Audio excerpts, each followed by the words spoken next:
one weakness of his. Kasi when I talk to his inner circle, yung sinasabi nilang weakness, yung isang weakness na talagang paulit-ulit is emotional siya. Meron talaga siyang, like, napipikon siya. And we saw this actually at the start of the campaign period, right? I mean, October, when people filed their candidacies, yung nagsabi siya na yellow tard, fake leader daw si Lenny Robredo with fake color. That was immediately after nag-trend yung hashtag withdraw Isko, di ba? So, I really think this is the same thing that happened. Na napikon siya dun sa pag-switch ng ilang volunteers niya kay Lenny, yung backdoor talks, etc. Napuno na siya. And then, sinabi niya yun. But I also think there's a strategic aspect to it na he's angry, but he also knows he can use that anger in his strategy, in his campaign, because he thinks he can spin that anger into the anger of the common Filipino na meron ngang sentiment na ayaw kay Lenny. And as personified by the continued popularity of Rodrigo Duterte, di ba? Parang yun yung correlation that he sees in his head. So, do I think his campaign is going down?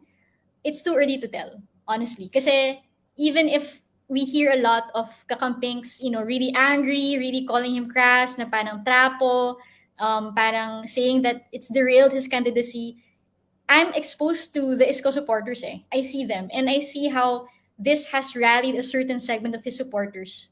Lalo na yung supporters na we're really not gonna vote for Lenny in the first place. Kasi, they're following his line of narrative na elitista, mata pobre. Kanina nga may ambush interview si Isko na may bago siyang term. Ano yun? Pink bullies. Diba? So, and he's tapping on that sentiment na yung mga maraming campings na toxic, na nagka-cancel daw ng mga tao just because they ate in this restaurant na pro-BBM or something. Parang may ganun siyang narrative na spin na I can actually see where that's coming from because I do know of people who have that sentiment against Lenny supporters na they really cancel and they're really very sometimes they're very rude about parang people's opinions. If they're not for Lenny, then they're like canceled already, things like that. Gets ko yun, and he's really using that sentiment to weave that narrative. We know that Lenny Robredo herself is not toxic. She doesn't like parang bullying. She doesn't like withdrawal talks. She doesn't like canceling or using offensive language. But there really are some of her supporters who do that. I mean, we see that online, right? Sometimes we're victimized by it. So, feel ko kung sinasabing campaign going down, meron kasing supporters pa rin that like that messaging.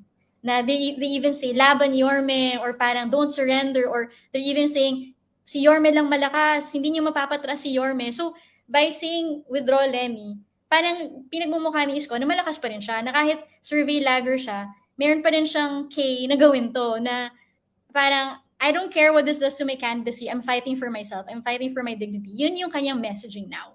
And I think that's working for a certain segment. Yung big gamble lang is that segment big enough to sway votes and to make him win on May 9?